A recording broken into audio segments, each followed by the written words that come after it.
Hello friend, আবার চলে এসেছি তোমাদের সঙ্গে দেখা করতে ছোট্ট একটা ভিডিও নিয়ে। যে আমি যেখানে থাকি তার পাশেই এই বন্ধুটার বাড়ি হচ্ছে।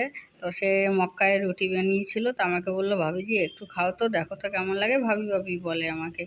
তো তারপরে ও রুটি বানাচ্ছিলো, তোর ভিডিওটা আমি করছিলাম বলে ও মুখটা ঢেকে দিচ্ছিলো বারবার। আমি বলছি কি মুখটা কেন বারবার ঢাকছো?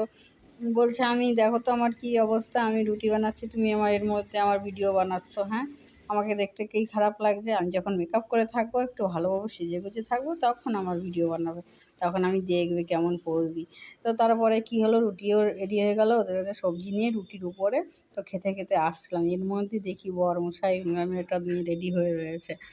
আমাকে বলে গেল কি তুই তো ভিখারির মতন খেয়ে বেড়াচ্ছিস, দেখ তো ভিখারি কেমন করে খাচ্ছিস, আর রাস্তাঘাটে খেয়ে শরীর খারাপ করলে তখন আমাকে বলিস কেন? আমি বললাম খাই না, রাস্তাঘাটে খেতে একটু ভালো লাগে, সবাইকে দেখি দেখি একটু খেয়ে।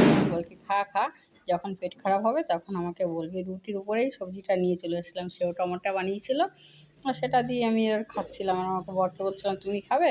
বলে কি না না তুই খা, আমি তো আর খাবো না, তুই খেয়ে তোর যখন পেট খারাপ হবে তখন আমাকে বলিস কেন। তা আর কি বলবো। আর এদিকে পাশের বাড়ি এখানে একটা মন্দির ছিল, সেখান থেকে এরা সব যাচ্ছিলো পুজো করতে, সেদিন পুজো ছিল দেখো। তো যেখানে ওরা যাচ্ছিলো সেখানে পৌঁছে গেছে পুজো টুজো করে। আমি গিয়েছিলাম, একটু কাছেই গিয়েছিলাম। পুজো কমপ্লিট হয়ে গেল। এইবার দেখো পুচকেগুলো কত সুন্দর লাগছে পুচকেগুলোকে। তারপরে দেখবে রাত্রেবেলায় একটা অনুষ্ঠান হবে, ওদের বলে ভগবান আসে। আমি তো জানি না এরকম করে ভগবান আছে, তোমরা দেখো প্লিজ ভিডিওটা।